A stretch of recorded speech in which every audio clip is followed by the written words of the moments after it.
আজান শুনে আছো যারা বিছানা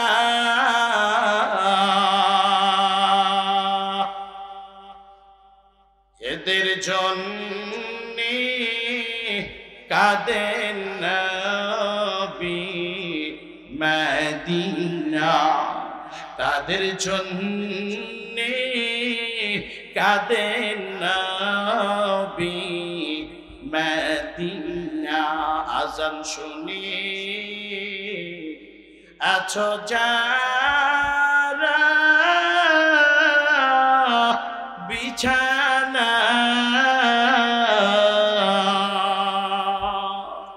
এদের জন্যে কাঁদেন নবী মদিনা এদের জন্যে কাঁদেন নবী মদিনা ওই নবীর জন্য কি তোর মায়া লাগে না ওরে মুমিন নামাজ কেনে পড়ো না ওরে মুসলিম নামাজ কেনে পড়ো না আজান শুনে আছো যারা ঘুমায়া এদের জন্যে কাঁদেন নবী মদিনা এ যুবক ভাই ও পর্দানিশী মা গুমা ও পর্দানিশী মা মাইকের সাথে কানটা লাগাইয়া দৌড়ে আম্মা ও বৃদ্ধ শোনো বাবা শোনো কিয়ামতের দিন সর্বপ্রথম আল্লাহ নামাজের হিসাব নেবেন অন্য কোনো হিসাব চলবে না আল্লাহ তাআলা সর্বপ্রথম নামাজের হিসাব নেবেন আল্লাহ বলবে ও ফেরেশতা আমার বান্দার সামনে নামাজের কাঠটি খুলে দাও ইকরা কিতাবাক কাফা বিনফসিকাল ইয়াওমা আলাইকা হাসিবা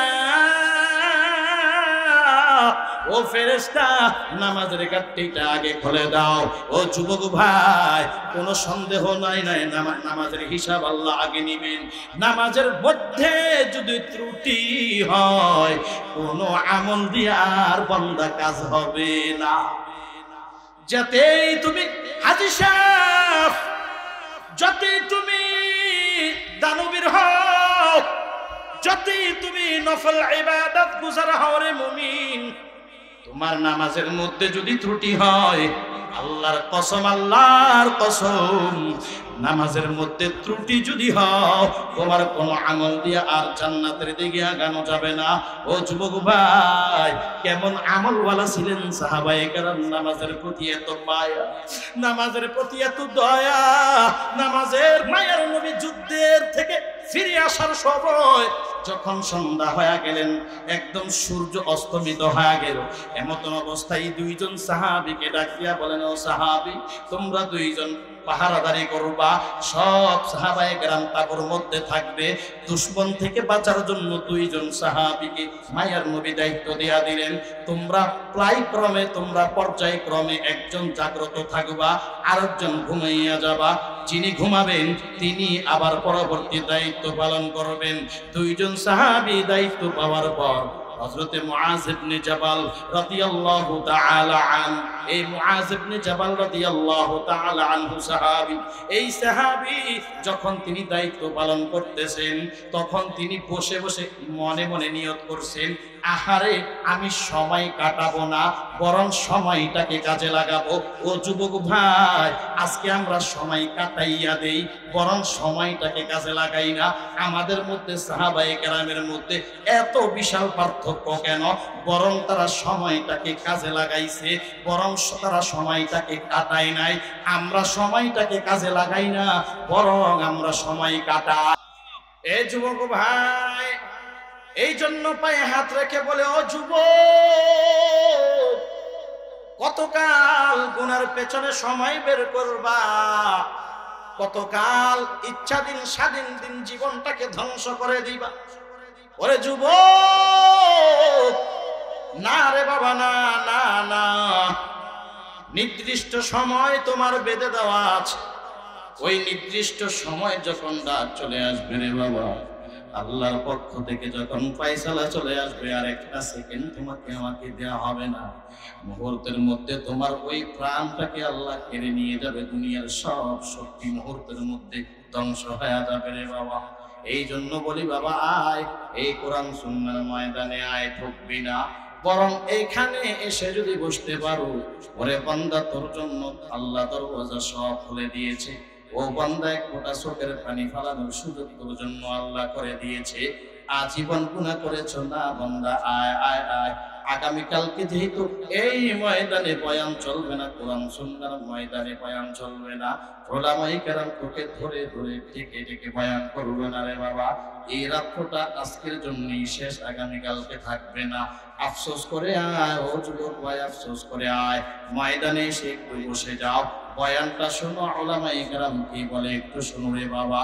দেখবা আল্লাহ হেদায়েতের রাস্তা তোমার জন্য খুলে দিবে।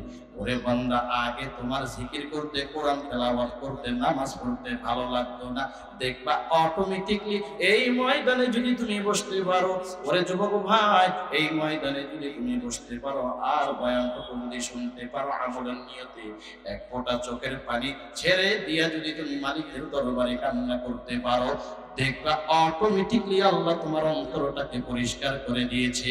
আগে বান্দা তুমি নামাজ পড়তা না, এখন তোমার নামাজ পড়ার জন্য মন চাবে। আগে বান্দা তুমি কোরআন তেলাওয়াত করতে চাইতা না, বরং বয়ান শোনার পরও বান্দা তোমার কোরআনের তেলাওয়াত তোমার কাছে ভালো লাগবে। আগে তুমি জিকির করতে চাইতা না, এখন তুমি শুধু মনে মনে আমার মালিকের জিকির করতে মন চাবে। জোরে সুরে বলুন ঠিক না ঠিক?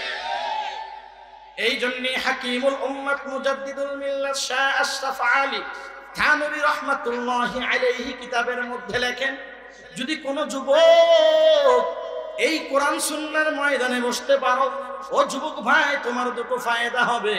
এক নাম্বার, এ যুবক তোমার বড় বড় দুটো ফায়দা হবে।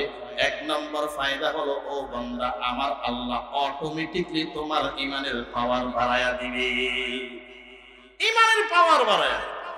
দুই নাম্বার, তুমি যদি বসতে পারো, অটোমেটিকলি তোমার কাছে ইবাদত করতে মন চাবে। ইবাদত করার জন্য আল্লাহ জজবা পয়দা করে দিবে। তোমার জন্য নামাজ পড়া সহজ হয়ে যাবে, কোরআন তেলাওয়াতের আশিক হয়ে যাবা, আল্লাহর খাতে গোলাম বনে যাবা। জোরে বলো সুবহানাল্লাহ। ভাই আমার, এই জন্য যুবক ভাই, আসো বসো, ঠকবা না, বরং হেদায়েত নিয়ে যেতে পারবা, আল্লাহর দেওয়া রহমত নিয়ে যেতে পারবা, কোনো সন্দেহ নেই।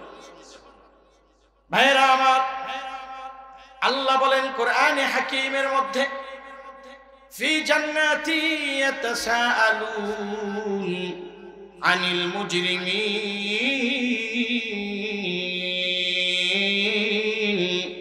মা সালাকাকুম ফি সাকার ক্বালু লাম নাকু মিনাল মুসাল্লিন।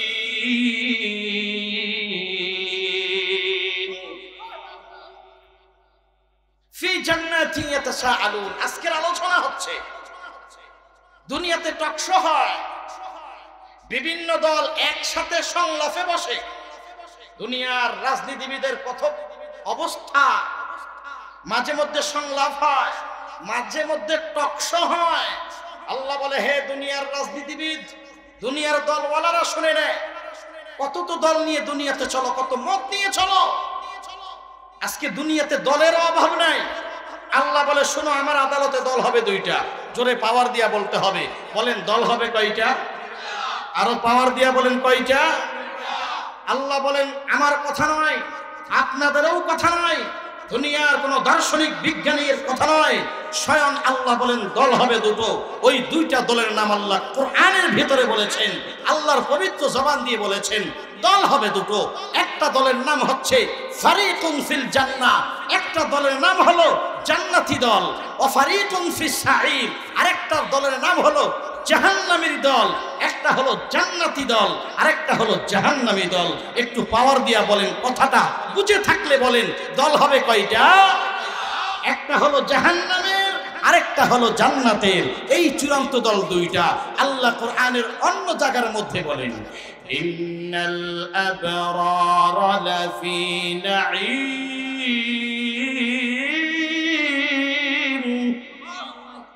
ওয়া ইন্নাল ফুজ্জারা লাফি জাহিম।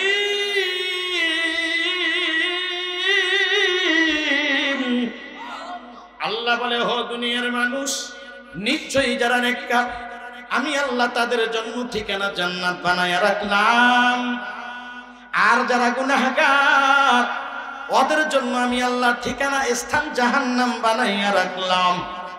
নেককার কারা? আবেরার হলেন যারা। আবেরার কারা? নেককার যারা, ওদের জন্য আল্লাহ ঠিকানা বানাইয়া রাখলেন জান্নাতে। আর গুনাহগার কারা? বলে ফুজ্জার হবে যারা, তারা হলো গুনাহগার। ওই গুনাহগারের ঠিকানা আল্লাহ জাহান্নাম বানাইয়া রাখলেন। এই চূড়ান্ত দুটো দল, এই দুটো দলের কথা আল্লাহ দুনিয়াতে বান্দাদেরকে হুঁশিয়ার করে দেয়। ও দুনিয়ার বান্দা, আমার দরবারে আমার আদালতে দল হবে দুইটা। একটা হবে জান্নাতি দল, আর একটা হবে জাহান্নামের দল। একটা দল বিনা হিসাবে আমি আল্লাহ তাআলা বলবো, বিনা হিসাবে এই বান্দাগুলোর কোনো হিসাব নেওয়া হবে না। এই বান্দাগুলো আনন্দে চিত্তে হাসতে হাসতে জান্নাতের মেহমান হয়ে যাবে। আর আরেকটা দল কুকুরের মতো আমি আল্লাহ ফেরেশতাদেরকে বলবো, খুদুহু ফাগুল্লু সুম্মাল জাহিমা সাল্লু।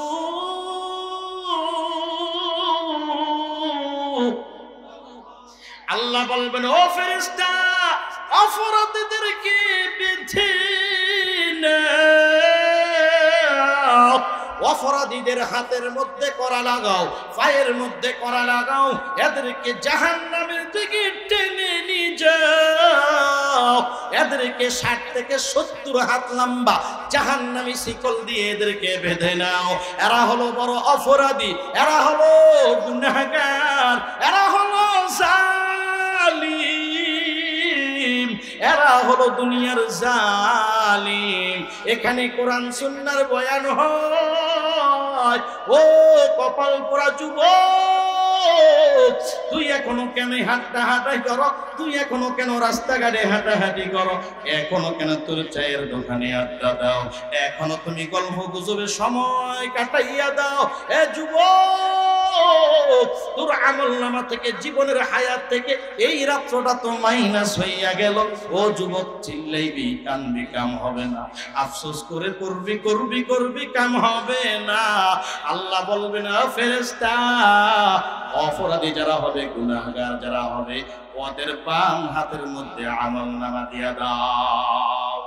وأما من أوتي كتابه بشماله فيقول يا ليتني لم أوت كتابيه ولم أدر ما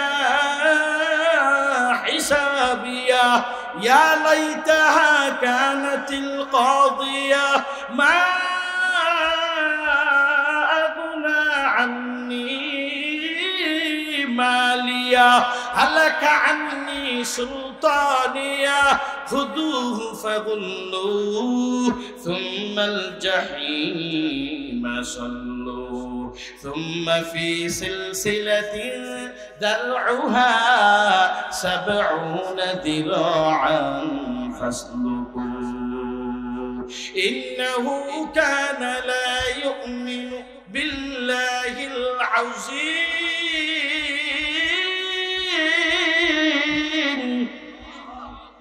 ولا يحض على طعام المسكين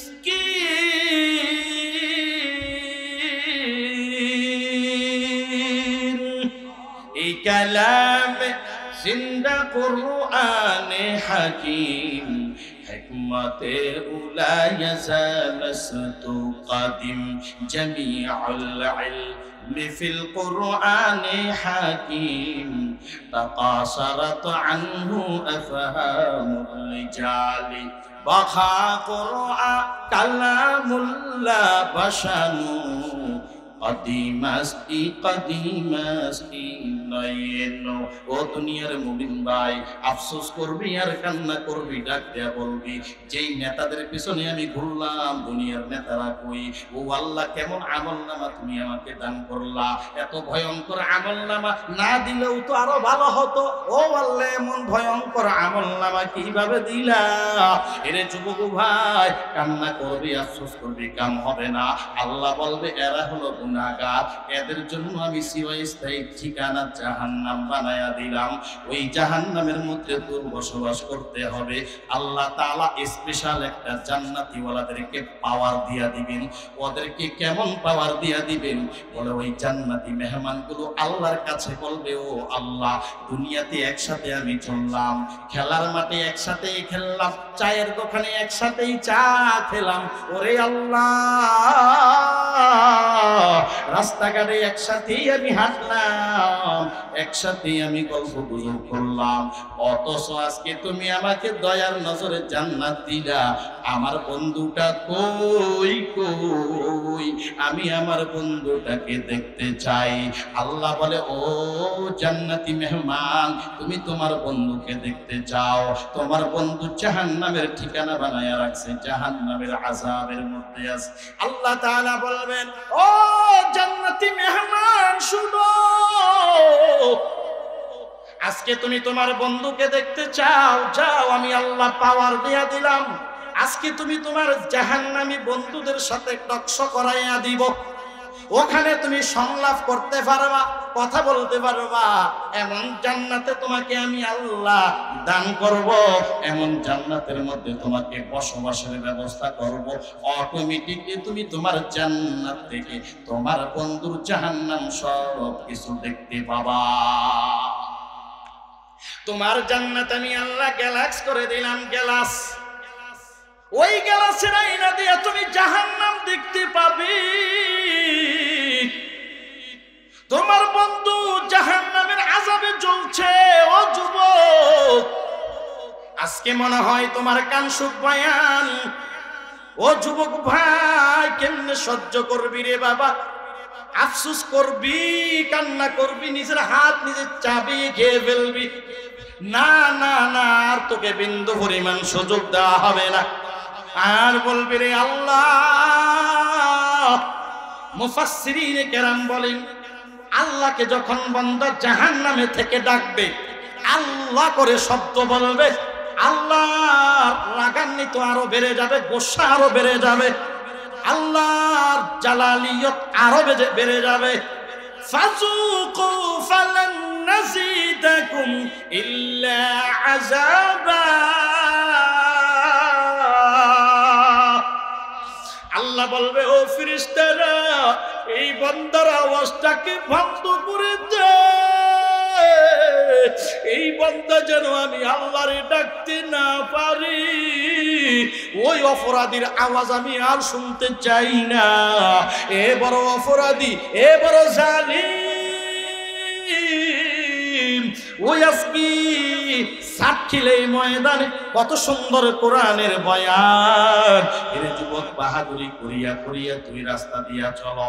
তোর মনে মনে ভাবতেছ তোর মরা লাগবে না, তুই মনে মনে ভাবতেছ তোর কোনো বিপদ নাই, তুমি মনে মনে ভাবতেছে আমার ঠেকাই কে, সব ক্ষমতার মালিক তো আমি। ওরে যুবক, তুই কি জানো না, এ জমিনে তোর চাইতে পাওয়ারফুল ক্ষমতাশীল ফেরাউন ছিল কি ছিল না? বলেন, তোমার চাইতে বড় গাদ্দার নমরুদ জমিনে ছিল। ও যুবক ভাই, তোমার চাইতে বড় পাওয়ারফুল সাদ্দাত জমিনে ছিল। আহারে যুবক, তাকাইয়া দেখ, একটাও তো জমিনে এখন আর বাকি নেই, সব ধ্বংস করে দিয়েছে। ওরে যুবক ভাই, পা দুটো আগাইয়া দিবি, আমি তোর পায়ে হাত রেখে বলতে চাই, এখনো তোমার ভুল সিদ্ধান্তে তুমি আছো। ওই সিদ্ধান্ত পরিবর্তন করে যুবক ভাই, ময়দানে আয়, ময়দানে আয় রে বাবা।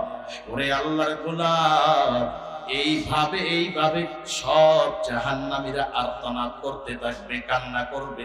200 বছর পর্যন্ত কান্না চালাইয়া যাবে আর ডাকতে থাকবে রে যুবক। 200 বছর চলে যাবে শুধু ডাকবে আল্লাহ বাঁচাও, আল্লাহ বাঁচাও, আল্লাহ বাঁচাও, বাঁচাও।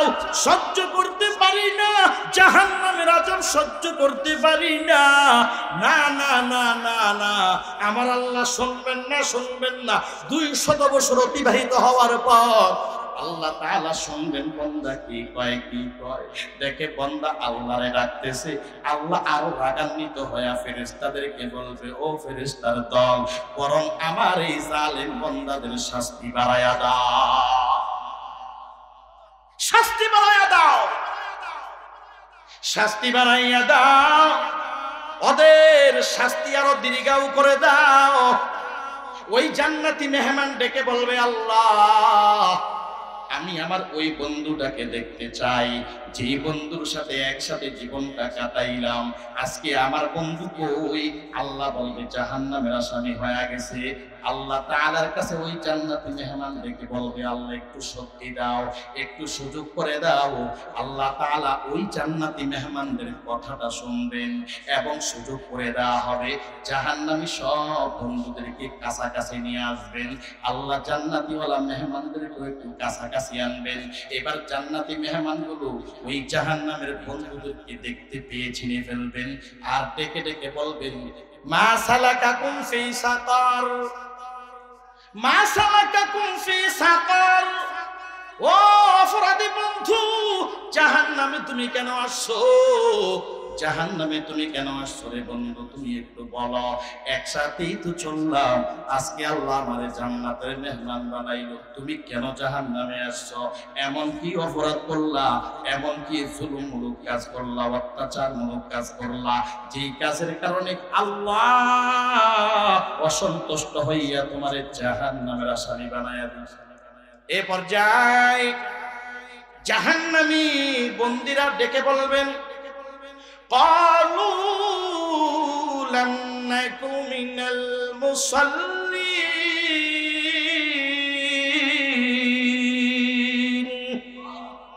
ডেকে বলবেন, ও বন্ধুরা শুনে নাও, আজকে জাহান্নামে আসার কারণ আমরা নামাজ পড়তাম না, আমরা নামাজ পড়ি নাই, আল্লাহর সাথে গাদ্দারি করেছি, মসজিদের ইমাম মুয়াজ্জিনদের সাথে গাদ্দারি করেছি, আজানের ধ্বনি শুনেও না শোনার ভান ধরেছিলাম, মসজিদের মিনার থেকে হাইয়া আলা সালাহ এসেছে কিন্তু শুনেও না শোনার ভান ধরেছিলাম, শুনেও না শোনার ভান ধরেছিলাম। ওয়ালাকাদ যারা'না লিজাহান্নামা কাসীরাম মিনাল জিন্নি ওয়াল ইনস লাহুম কুলুবুন লা ইয়াফকাহুনা বিহা ওয়া লাহুম আ'য়ুনুন লা ইউবসিরুনা বিহা ওয়া লাহুম আযানুন লা ইয়াসমাউনা বিহা উলাইকা কাল আন'আম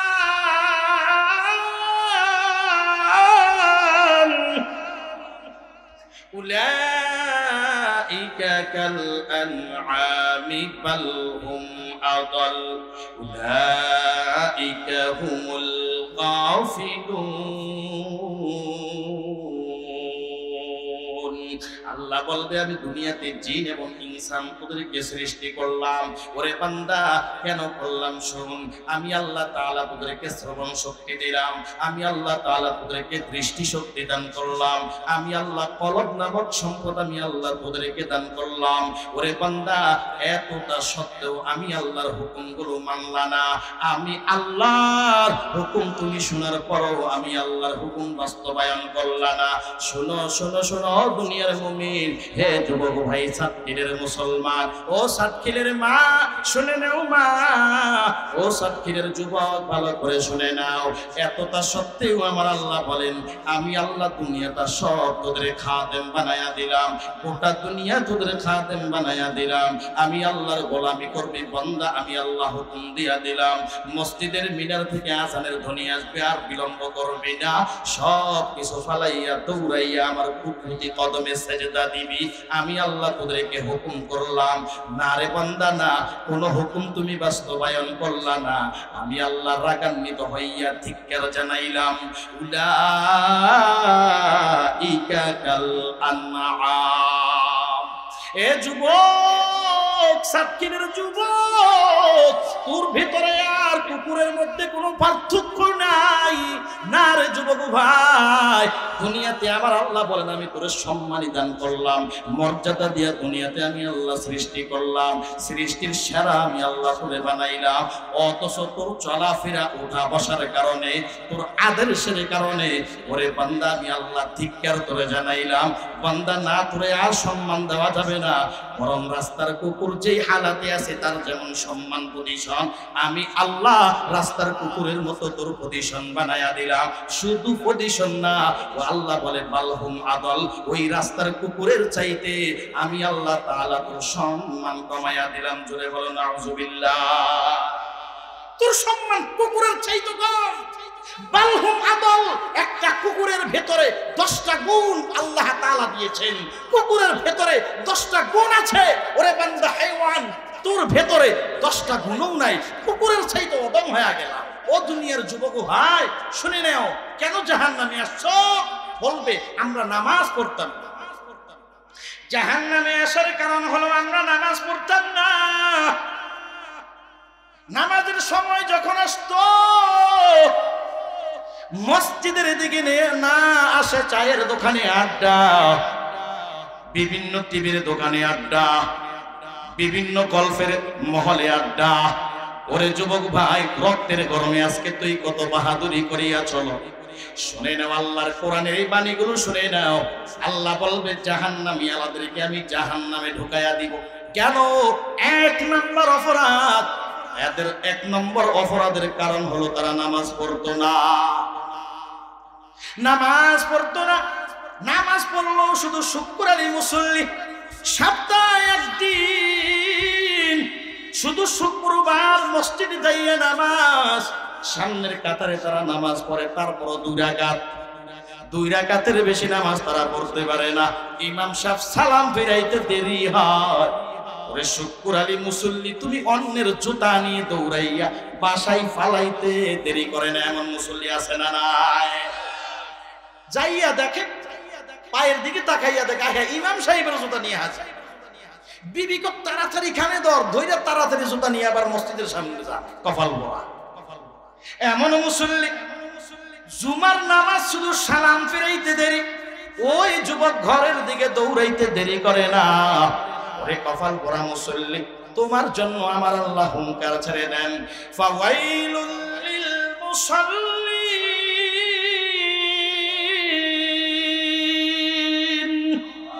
আল্লাহ বলো, দুনিয়ার মানুষ, দুনিয়ার বান্দা, যারা শুধু শুক্রবারে মুসল্লি হইবা, সপ্তাহে একদিন মসজিদের সাথে মোলাকাত করতে চাও, সপ্তাহে শুধু একদিন আমি আল্লাহর কুদরতি কদমে সেজদা দাও, শুনো শুনো, আমি আল্লাহ তোদের জন্য হুঙ্কার ছেড়ে দিলাম। তোদের জন্য ওয়াইলুন নামক শাস্তি, তোদের জন্য ওয়াইলুন নামক জাহান্নাম, ওয়াইলুন নামক আযাব, আমি আল্লাহ এই আযাব দিয়া তোদেরকে পাকড়াও করাবো রে বান্দা। কেন কেন কেন? নামাজ তুমি শুধু শুক্রবারে পড়লা, কোথায় গেল ওই 5 ওয়াক্ত নামাজ? কোথায় গেল তোর ফজর? কোথায় গেল তোর জোহর? কোথায় গেল তোমার আসর? এই যুবক ভাই, বাহাদুরি করিয়া কোনো লাভ নাই। ঘাড় পাকা করে আর সামনের দিকে কদম বাড়াবি না। আজরাইল সামনে বসে আসেছে, কোনো সন্দেহ নাই। আল্লাহ বলবে, ও বান্দা, যারা এইভাবে নামাজ মাঝে মধ্যে ফাঁকি দাও, 1 ওয়াক্ত নামাজ পড়িয়া 2 ওয়াক্ত পড়ো না, 2 ওয়াক্ত নামাজ পড়িয়া 3 ওয়াক্ত পড়ো না, বান্দা তোমাদের ব্যাপারে আমার আল্লাহ তাআলা হুঙ্কার দিয়া দিলেন, সাবধান, ওয়াইলুন নামক জাহান্নামে তোকে জ্বলতে হবে। ওই জাহান্নামের আযাব থেকে তোর মুক্তি পাওয়া যাবে না যে কয় ওয়াক্ত নামাজ তুই পড়লি না, ওরে বান্দা জাহান্নামে তোর চলতেই হবে, কোনো সন্দেহ নাই। মকুন সুস্তি নামাজে পাঞ্জিগানা ফাওয়াইলুল লিল মুসাল্লিনাল্লাযিনা মুমিনারা ইনামাজি ইমদাদে দা ইস্তাঈনু আয়াতে কুরআন বখা আয়াতে কদ আফলাহা রায়াদকুন গৌরু কুন্দর মানি আসদিল সাদকুন। আজান শুনে আছো যারা বিছানা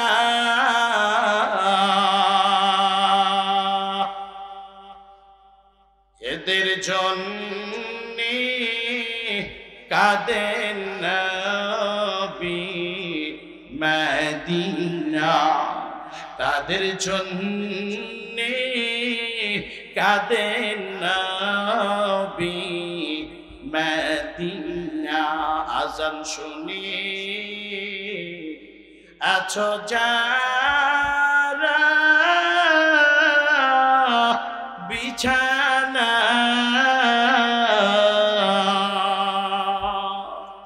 এদের জন্যে কাঁদেন নবী মদিনা, এদের জন্যে কাঁদেন নবী মদিনা। ওই নবীর জন্য কি তোর মায়া লাগে না? ওরে মুমিন নামাজ কেনে পড়ো না, ওরে মুসলিম নামাজ কেনে পড়ো না। আজান শুনে আছো যারা ঘুমায়া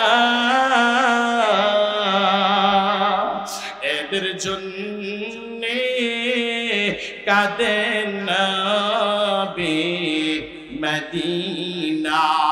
এ যুবক ভাই, ও পর্দানিশী মা গুমা, ও পর্দানিশী মা, মাইকের সাথে কানটা লাগাইয়া দাও রে আম্মা। ও বৃদ্ধ শোনো বাবা, শোনো, কিয়ামতের দিন সর্বপ্রথম আল্লাহ নামাজের হিসাব নিবেন, অন্য কোনো হিসাব চলবে না।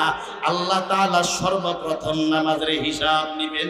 আল্লাহ বলবে, ও ফেরেশতা, আমার বান্দার সামনে নামাজের কাঠটি খুলে দাও।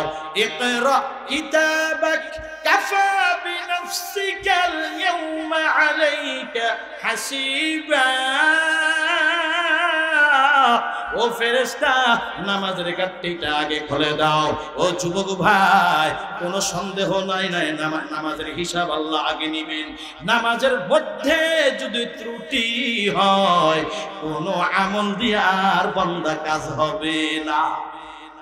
যাতেই তুমি হাজী সাহেব, যতই তুমি দানবীর হও, যতই তুমি নফল ইবাদত গুজার হও রে মুমিন, তোমার নামাজের মধ্যে যদি ত্রুটি হয়, আল্লাহর কসম, আল্লাহর কসম, নামাজের মধ্যে ত্রুটি যদি হয়, তোমার কোনো আমল দিয়ে আর জান্নাতের দিকে আগানো যাবে না।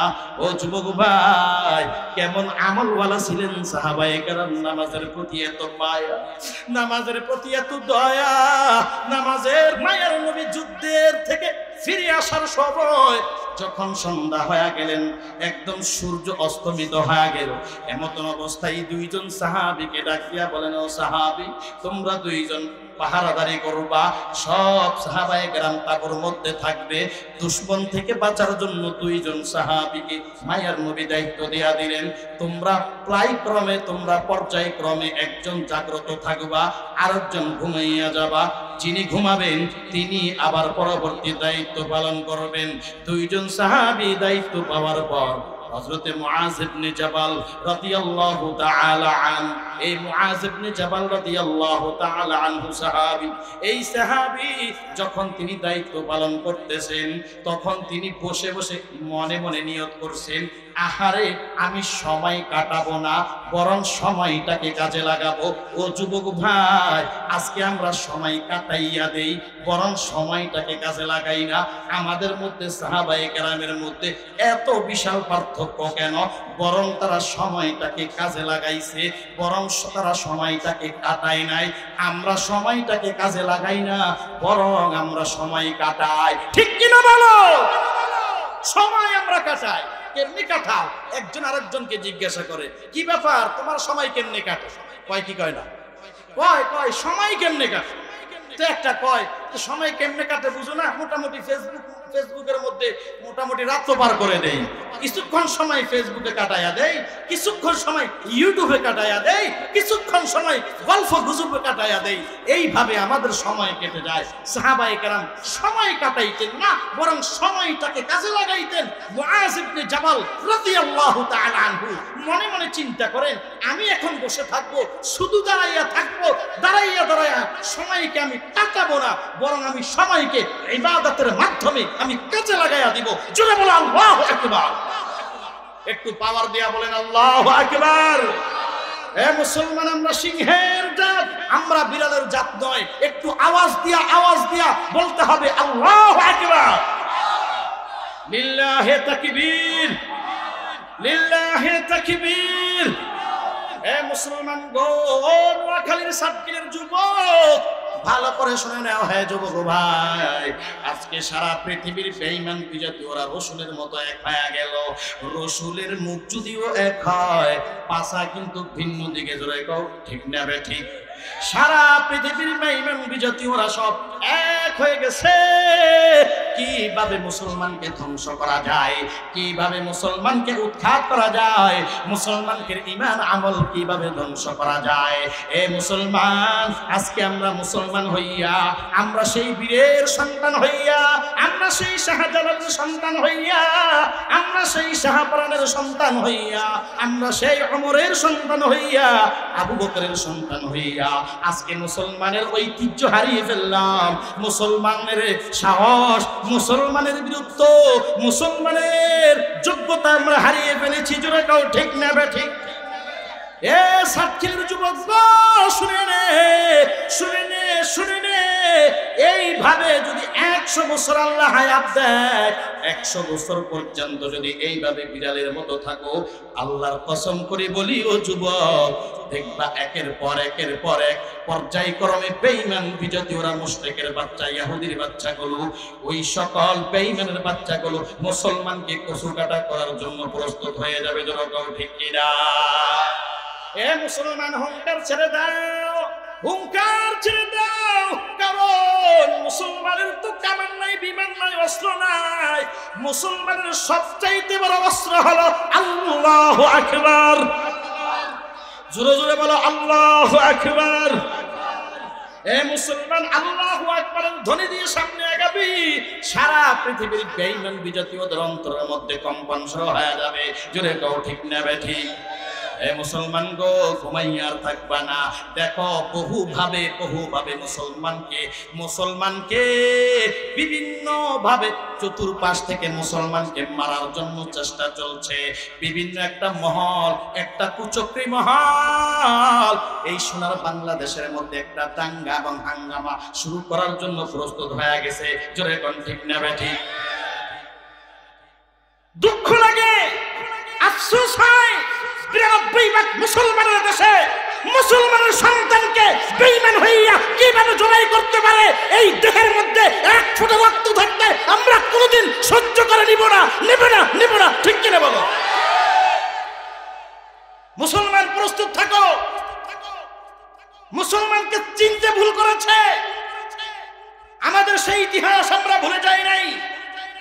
মুসলমান সামনে আগাতে জানে, পিছপা হতে জানে না। জোরে কাও ঠিক কিনা? দেয়ালের সাথে মুসলমানের যখন পেট লেগে যাবে, আর কাউকে ধরা হবে না, ছোঁয়া হবে না। সে কে? দেখার টাইম নাই, অস্ত্র হাতে নিয়ে সব কিছুকে দুলিশাত করে দেওয়া হবে, ঠিক কিনা বলো? মারছে মুসলমান ইহুদিরা, মারছে মুসলমান ইহুদিরা, কাফির মুশরিক এদিন যারা, মারছে মুসলমান ইহুদিরা, কাফির মুশরিক বেদিন যারা, তাদের খতম করতে চলো, চলো চলো জিহাদে চলি, চলো চলো জিহাদে চলি, শহীদ হইতে যাইবে কারা, বিজয়ের পতাকা উড়াবে কারা, চলো চলো জিহাদে চলি, চলো চলো জিহাদে চলি, কাফের কেটে কেটে করব খতম। জোরে কাও ঠিক কিনা? রাজি আছেন সবাই? কাফের কেটে কেটে করব খতম, ভয় করি না মোরা আসুক মরণ, মরতেই মরতেই লড়তে হব, মরতেই মরতেই লড়তে হব, চলো চলো জিহাদে চলি, শহীদ হইতে যাইবি কারা, বিজয়ের পতাকা উড়াবি কারা, চলো চলো জিহাদে চলি। আল্লাহ কবুল করুন। আরো জোরে বলেন। প্রস্তুত আছেন ইনশাআল্লাহ? এইভাবে থাকলে হবে না, আওয়াজ নাই, আপনাদের ভেতরে জজবা নাই, স্পৃহা নাই, এইভাবে হলে হবে না। সব এক থাকতে হবে, স্ট্রং থাকতে হবে। আহলে হক উলামায়ে কেরাম যখন হুঙ্কার দিয়ে বলবে রাস্তায় নেমে যাও, কোন দল মত নির্বিশেষে মুসলমানের সন্তান বাসার লাঠি লইয়া রাস্তায় নেমে যেতে হবে। জোরে কাও ঠিক কিনা? রাজি আছি তো সবাই ইনশাআল্লাহ? আল্লাহ সকলকে কবুল করুন। আরো জোরে বলেন। ভাইরা আমার, সাহাবায়ে কেরাম এত মায়া, এত মোহাব্বত নামাজের প্রতি, সাহাবায়ে কেরামের এত ভালোবাসা, বলে না না না, সময় আমরা কাটাবো না, বরং সময় কাজে লাগাবো। জোরে কোন কি করবে? সময় কাজে লাগাবো। মুআজ ইবনে জাবাল রাদিয়াল্লাহু তাআলা আনহু এই সাহাবী ডাক দিয়া কয়, আমি এমনিতে না ঘুমাইয়া সময় কাটাই দিব না, বরং আমি নামাজের মুসল্লায় দাঁড়াইয়া আমি সময়টাকে কাজে লাগাবো। এই সাহাবী নামাজে দাঁড়িয়ে গেছে, এমন ভাবে নামাজ শুরু করেছে রে মুমিন, সাহাবায়ে কেরাম মনে করতেন আমি যখন নামাজে দাঁড়াই আল্লাহর কুদরতি রহমত আমার সামনে হাজির হয়ে যায়। জোরে কও আল্লাহু আকবার। قال النبي صلى الله تعالى عليه وسلم الصلاة معراج المؤمنين। মায়ের নবী বলেন, ও উম্মত শুনে নাও, তোমাদের ভেতরে যদি কেউ নামাজে দাঁড়ায়া যাও, আমার আল্লাহর সাথে সাথে মেরাজ তোমার সাথে হয়ে যাবে। জোরে কও সুবহানাল্লাহ। এ দুনিয়ার মুমিন ভাই, সাহাবায়ে কেরাম নামাজ পড়েছেন, আমরাও পড়ি। আই হায়, আমাদের নামাজ চলে ফুরজি গতিতে। কোনা হিদাবাদ ফুরজি গতিতেও চলবে না, এরকম ধীরে পড়লে তারাবি হয় না। কারণ আমাদের গ্রামের ভেতরে যেই মসজিদের তারাবি 5G গতিতে হয়, এরা কয় এই মসজিদের ইমাম সেরা। জোরে কোন ঠিক নেবে? ঠিক। নামাজ হবে 5G গতিতে চলবে, এত আস্তে আস্তে নামাজ পড়ার টাইম নাই। আহা, সাহাবায়ে কেরাম নামাজ পড়েছেন, আমরাও পড়ি। আমরা নামাজ দিয়া গুনাহ করি, গুনাহ। নামাজ পড়লে আর গুনাহ করতে মন চায়, এমন ধরনের মুসলমান আছে না নাই? নামাজও পড়ে ঘুষও খায়। আগে সে নামাজ ঘুষ খাইতো না, মোটামুটি নামাজও পড়ে ঘুষও খায়। আগে সে ঘুষ খাইতো না, বাইতুল্লাহ যায়া ধাক্কা দিয়ে আইসা এখন সমানে ঘুষ খায়। সুদ হালাল হয়ে গেছে, ঘুষ হালাল হয়ে গেছে, ও দুনিয়ার মুমিন ভাই, না না না, আল্লাহ কোরআনের এক আয়াতের মধ্যে বলেন ইন্নাস সালাতা তানহা আনিল ফাহশাই ওয়াল মুনকার। ও দুনিয়ার মুমিন, বুঝতে হবে তোর নামাজ ততক্ষণ কবুল হয়েছে নামাজ পড়ার পর। ও বান্দা, তোমার দ্বারা যদি কোনো গুনাহ না হয়, তুমি আগে হারাম কাজ করতা, এখন তুমি নামাজ পড়ো হারাম বাদ দিয়া দিছো। আগে তুমি হারাম কাজ করতা, সুদ খাইতা, ঘুষ খাইতা, এখন বান্দা নামাজ পড়ো সব বাদ দিয়া দিছো। তাহলে প্রমাণ হয়ে গেল ওরে বান্দা তোমার নামাজ কবুল। জোরে কাও ঠিক কি না? ও দুনিয়ার মুমিন ভাই শুনে নাও, ও সাতক্ষীরের যুবক, আমার আল্লাহ তাআলা বলেন ও দুনিয়ার বান্দা, নামাজ কবুল হওয়ার আলামত হলো এই, বান্দা তুমি সব গুনাহ থেকে বঞ্চিত থাকবা। নামাজের বিনিময় সাহাবায়ে কেরাম কিভাবে নামাজ পড়তেন? মুআজ ইবনে জাবাল নামাজের মধ্যে দাঁড়াইছি, আল্লাহর বান্দা প্রথম রাকাতে সূরা কাহাফ তেলাওয়াত করলেন। কোন সূরা? সূরা কাহাফ। এত দামি সূরা, আমি এর ফাজাইলের দিকে যাব না, বিশাল বর্ণনা। ও বন্ধুগণ, এতটুকু শুনেন, সূরা কাহাফ তেলাওয়াত যদি পারেন প্রতি শুক্রবার একবার করবেন, কপাল কেমন খুলবে! এক সপ্তাহ পর্যন্ত ৭০,০০০ ফেরেশতা আপনার জন্য দোয়া ও মাগফিরাত করবে। জোরে কোন সুবহানাল্লাহ। ৭০,০০০ ফেরেশতা। সূরা কাহাফের বিভিন্ন ফাজাইল তাফসীরের ভিতরে এসেছে। ও মুমিন ভাই শুনে নাও, সূরা কাহাফ যদি পারো তিলাওয়াত করবা। প্রথম রাকাতে সূরা কাহাফ তিলাওয়াত করতেছেন, তো উনি যখন নামাজে দাঁড়াইছেন, বেঈমান সেনাপতিদের পক্ষ থেকে, দুশমনদের পক্ষ থেকে একজন সেনাপতি তাকিয়ে আছেন যে এটা কি আসলে মানুষ নাকি এমনি একটা গাছ দাঁড়িয়ে আছে, একটা ফিলার নাকি আসলে একটা মানুষ। এই চিন্তা চেতনা নিয়ে নড়াচড়া নাই। মানুষ হইলে তো একটু নড়াচড়া ছিল। কি বলেন? মশা কামড় দেয়, আয় হায়, আমাদের অবস্থাটা তো এমন যে যেই মশা কামড়াইছে শুধু আমরা এইটাকে মারি না, আরেকটা উড়ে যা হিডেরও ঠাস করে আবাস আঘাত করে মারি যাবে। চিন্তা করেন, নামাজের ভিতরে এমন জোরে মশা মারছে, ইমাম সাহেব ভাবতেছে কি বোম ফুটলো নাকি ডাইনি ফাঁসলো। ইমাম সাহেব নামাজে সাইডে মনে হয় বোম ফুটছে, যে ভয়াবহতা দেখা গেল। মুসল্লি নামাজ পড়ে, মশা যেটা কামড়া ওইটারে তো মারে ডানে বামে আর ৪-৫টারে সমানে শেষ করে দেয়। অথচ সাহাবায়ে কেরাম নামাজ পড়েছেন, কেমনি পড়েছে দেখেন। সূরা কাহাফ তেলাওয়াত করতেছেন, ফিলারের মতো দাঁড়িয়ে আছে, কোনো নড়াছড়া নাই। আল্লাহর ইশকে চলে গেছেন, আল্লাহর ভালোবাসায় চলে গেছেন, আল্লাহর মায়া ও দয়ার ভেতরে সাঁতার কাটতেছে, আল্লাহর ইশকের ভেতরে সাঁতার কাটতেছে। বান্দার দুনিয়ার কোনো খবর নাই, নামাজে দাঁড়াইছে তো আল্লাহর কাছেই চলে গেছেন মনে হয়। বান্দা এমন ভাবে তেলাওয়াত করতেছেন আর নামাজের মজা পাইতেছেন। আসলেই আজকে আমরা নামাজ ছেড়ে দিয়েছি, নামাজের মজা পাই না। জোরে কোন ঠিক না বেঠি? নামাজের মজা পাই না, বিদায় নামাজ পড়ি। ভাইরা আমার, সাহাবী নামাজ পড়তেছে, নড়াচড়া নাই। ওই দুশমন সেনাপতি মনে করেছে একটা ফিলার দাঁড়িয়ে আছে, একটু পরীক্ষা করার জন্য প্রথম একটা তীর মারছে। ওই তীরটা এসে মুআজ ইবনে জাবালের মাজার ভেতরে তীরটা ঢুকে গেল। আল্লাহর বান্দার ভেতরে যখন তীরটা ঢুকে যায়, তারপরও নামাজের মধ্যে কোনো নড়াচড়া নাই। দেখেন কেমন ইশক, কেমন পাগল, আল্লাহর কেমন গোলাম। নামাজের ভেতরে, পায়ের ভেতরে, মাজার ভেতরে তীর ঢুকে গেল, এরপরও কোনো নড়াচড়া নাই। এক পর্যায়ে ওই সেনাপতি দুশমন দেখলো প্রথম তীর মারলাম, নড়াচড়া নাই, আরেকটা মারি দেখি কি অবস্থা হয়। আবার আরেকটা তীর মারলো, তার ভেতরে কোনো পরিবর্তন নাই। আবার তৃতীয়বার আরেকটা তীর মারলো, এই তীরটা যায় পায়ের ভেতরে ঢুকে গেল। মুআজ ইবনে জাবাল তাকাইয়া দেখতেছে, নিচের দিকে নজর করে তাকাইয়া দেখতেছে সমানে ব্লাড বের হয়, গোটা ব্লাড বের হইতেছে। এক পর্যায়ে মনে মনে চিন্তা করে, আহারে, এই ব্লাড বের হইতে হইতে যদি আমার মরণ হয়, শত শত সাহাবায়ে কেরাম তাঁবুর মধ্যে ঘুমিয়ে আছে, আমার যদি মরণ হয়, এই মুহূর্তে যদি বেঈমান দুশমনরা এসে হামলা করে দেয়, তাহলে সাহাবায়ে কেরামের কি উপায় হবে।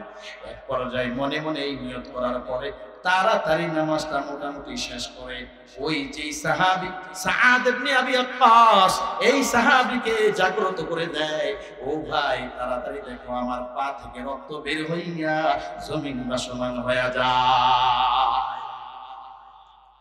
ও সাআদ ইবনে আবি ওয়াক্কাস তাকাইয়া দেখি গোটা জমিন ভাসমান হয়ে যায়। ডাক দেয়া কইরে মুআজ, এই ভয়ঙ্কর অবস্থায় কিভাবে হলো? বলে আমি নামাজের মধ্যে যখন দাঁড়াই আমি আল্লাহর সান্নিধ্যে চলে গেলাম। বেঈমান আমাকে তীর নিক্ষেপ করলো, আমার কোনো খবর নাই। একটা নয়, দুইটা নয়, আমার শরীরের মধ্যে 4 থেকে 5টা তীর মেরে দিল, আমার কোনো খোঁজ খবর নাই। আমি নামাজ ছাড়তাম না, তাকাইয়া দেখি জমিনের নিচে রক্ত প্লাট হয়ে নহর চালু হয়ে গেল। এরে যুবক ভাই, সাহাবায়ে কেরামের নামাজ এত সুন্দর, এত সুন্দর, এত মজা, এত মায়া মোহাব্বত দিয়া নামাজ পড়তেন। ও সাতকিলের যুবক, ও বৃদ্ধ বাবা, ও পর্দানিশী মা, তুমি মা নামাজের মজা পাও না বিদায় মা নামাজ তুমি পড়তে চাও না গো মা। তুমি মায়ার নবীর সুন্নত তরিকা নামাজ চালাও। ওরে আম্মা জান, দেখবা নামাজের মধ্যে অটোমেটিকলি মজা পাইবা। আল্লাহর কসম, আল্লাহর কসম, যেই নামাজের মধ্যে আল্লাহর রাসূলের সুন্নত থাকবে ওই নামাজের মধ্যে অটোমেটিকলি মজা পাওয়া যাবে। জোরে বলো সুবহানাল্লাহ। এ মা, ও যুবক, শুধু তাই না, এই নামাজ দিয়া দুনিয়ার সব সংসার তুমি চালু করতে পারবা। এই নামাজ তোমার রিজিকের ব্যবস্থা হবে, এই নামাজ তোমাকে মুসিবত থেকে বাঁচাবে, এই নামাজ দুনিয়ার সব টেনশন দূর করবে। ওয়াদা করেছেন কে? আরো জোরে বলেন। ইয়া আইয়ুহাল্লাযীনা আমানু ইসতাঈনু বিস-সাবরি ওয়াস-সালাহ ইন্নাল্লাহা মা'আস-সাবিরিন।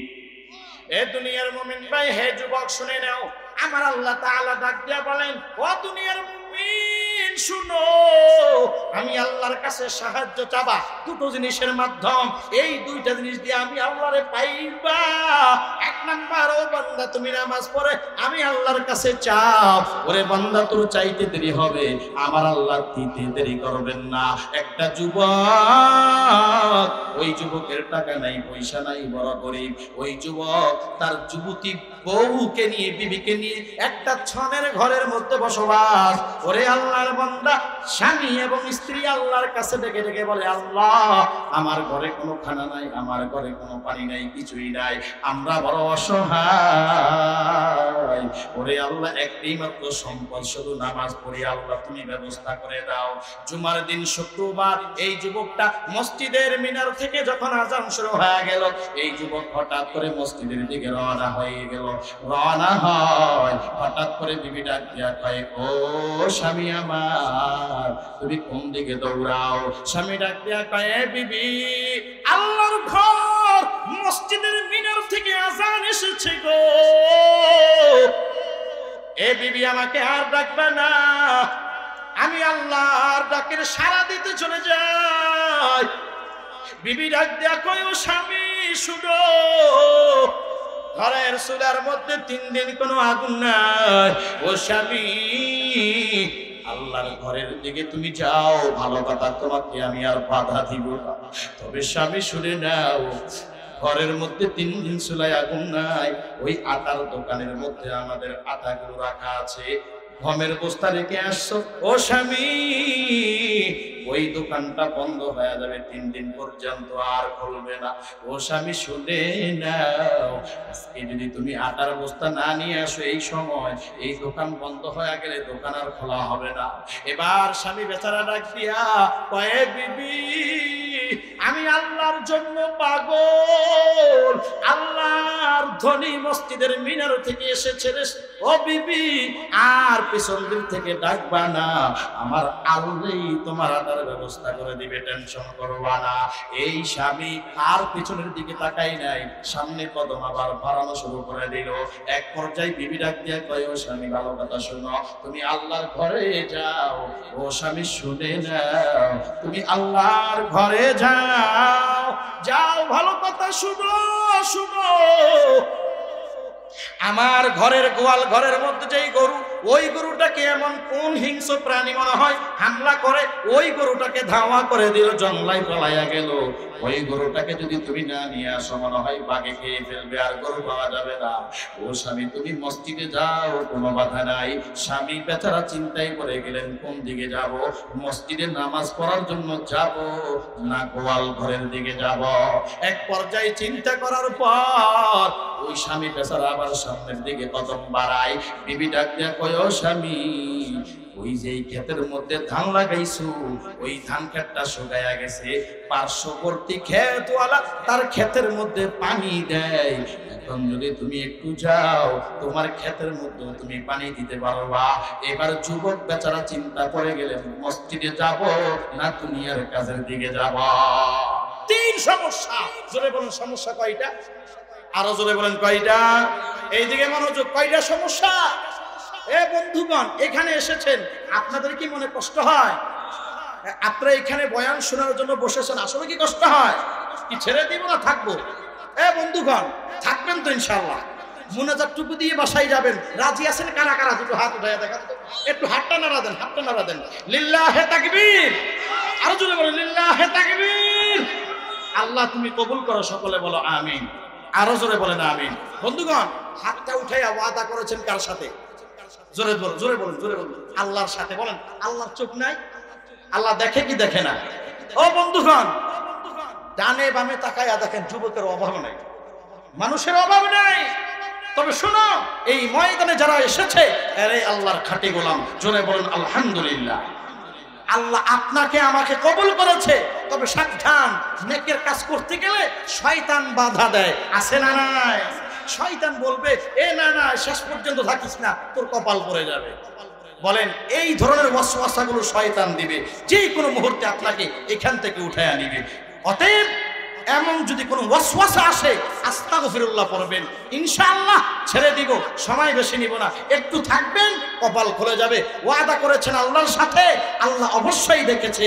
যারা হাত উঠে নাড়াচাড়া করছেন, থাকবেন বলে ওয়াদা করেছেন, একটা মানুষ উঠবেন না ইনশাআল্লাহ। এই কিছুক্ষণ পরে ছেড়ে দিব।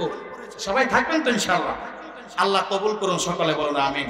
যুবক তিনটা সমস্যার সম্মুখীন হয়ে মনে মনে চিন্তা করতেছে, মসজিদে যাইয়া নামাজ পড়বো নাকি আটার দোকানে যাব, না গোয়াল ঘরে গরু আনতে যাব, না ওই ধান খেতে পানি দেওয়ার জন্য। এ যুবক ভাই, তিনটা সমস্যার সম্মুখীন হয়ে গেল। যুবক কিছুক্ষণ পর চিন্তা করে এবার সামনের দিকে আগায়। যাইতে যাইতে আল্লাহর ঘর মসজিদের ভিতরে ঢুকে গেল। আল্লাহর ঘরে মসজিদে ঢোকার পর ইমাম সাহেবের পেছনে বসছে। নামাজ সম্পন্ন হয়ে গেল, সব মুসল্লি বের হয়ে গিয়েছে। ওই যুবকটা এখনো বের হয় নাই। ওই যুবকটা আল্লাহর আদালতে দুটো হাত উঠাইয়া দিয়ে কান্না করে, আল্লাহ তুমি তো ওয়াদা করেছো তোমার গোলামি করলে তুমি বান্দার রিজিক দাও। ওরে আল্লাহ, তুমি তো ওয়াদা করেছো বান্দার সব পেরেশানিগুলো তুমি দূর করে দাও। ও আল্লাহ, আমি বড় অসহায়।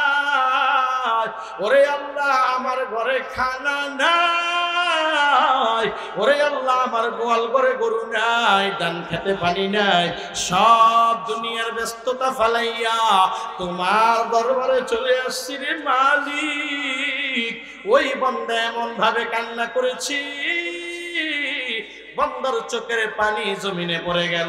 হাতটা মুনাজাতটা উঠাইয়া আবার যখন মুনাজাত শেষ করে মসজিদ থেকে বের হইয়া আল্লাহর বান্দার মনে বড় ভয়। আল্লাহর বান্দা আস্তে আস্তে করে বাসার দরওয়াজার সামনে হাজির হয়ে গেলেন। দরওয়াজার সামনে গিয়া বিবিকে সালাম দেয়, বিবিও সালামের উত্তর নেয়। দরওয়াজাটা খুলিয়া বিবি মুস্কি হাসি দেয়। স্বামী ডাক দিয়া কয়, এরে বিবি হাসো কেন বলো? বিবি ডাক দিয়া কয়, ও স্বামী আমার, টেনশন নাই, তাড়াতাড়ি খানা খাওয়ার জন্য বসে যাও।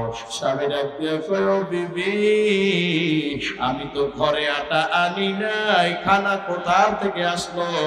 বিবি ডাক দিয়া কয়, রে স্বামী,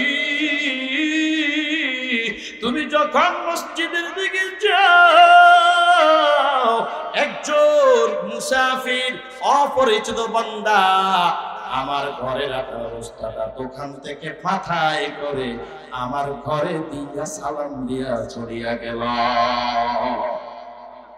আটার ব্যবস্থা হয়ে গেল এইভাবে। স্বামীকে ডাক দেয়া কই, ও স্বামী, গোয়াল ঘরের দিকে তাকাও। গোয়াল ঘরে তাকাইয়া দেখে গরুটা হাজির। স্বামী ডাক দেয়া কই, বিবি কেমনে হাজির হয়েছে, কে নিয়ে আসছে? বিবি ডাক দেয়া কই, রে স্বামী শুনো, তুমি যখন আল্লাহর কাজে চলে গেল, আল্লাহর কাজের সাড়া দিতে চলে গিয়েছো, হঠাৎ করে আমার গরুটাকে এমন একটা হিংস্র প্রাণী ধাওয়া করছে। ওই ধাওয়ার কারণে গরুটা এক দৌড়ে এসে গোয়াল ঘরের মধ্যে হাজির হয়ে গেছে। জোরে বলো আল্লাহু আকবার। ও স্বামী, ধান ক্ষেতের দিকে তাকাইয়া দেখো, ধান ক্ষেতটা আল্লাহ পানি দিয়ে ভরপুর করেছি। বলে কেমনে হয়েছে রে বিবি? বলে ওই ধান ক্ষেতের মালিক তার পানির কল স্টার্ট করে ঘুমাইয়া গেল। ওই ঘুম থেকে উঠার পর দেখে তার ক্ষেত ভরপুর হইয়া ওই আইল দিয়া আমার ক্ষেতের মধ্যেও পানি এসে ভরপুর হয়ে গেছে। ও যুবক ভাই, আল্লাহ বলে, দুনিয়ার মুমিন, নামাজ পড়বি না জাহান্নামে জ্বলবি, নামাজ পড়বি দুনিয়ার সব সফলতা আসবে। নাম্বার 2, ওই জান্নাতি মেহমানগুলো প্রশ্ন করবে, জাহান্নামে কেন আসছো? 1 নম্বর কারণ, আমরা নামাজ পড়তাম না। 2 নম্বর কারণ, আমরা এতিম অসহায়কে খানা দিতাম না।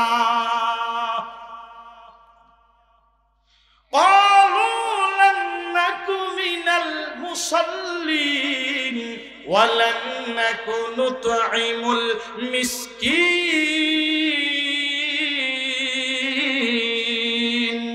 ডাক দিয়া কয়, ও দুনিয়ার মুমিন, জাহান্নামে আসার 2 নম্বর কারণ, আমরা কোনো এতিম অসহায়কে খানা দিতাম না, বহু খানা আমরা খাইতাম।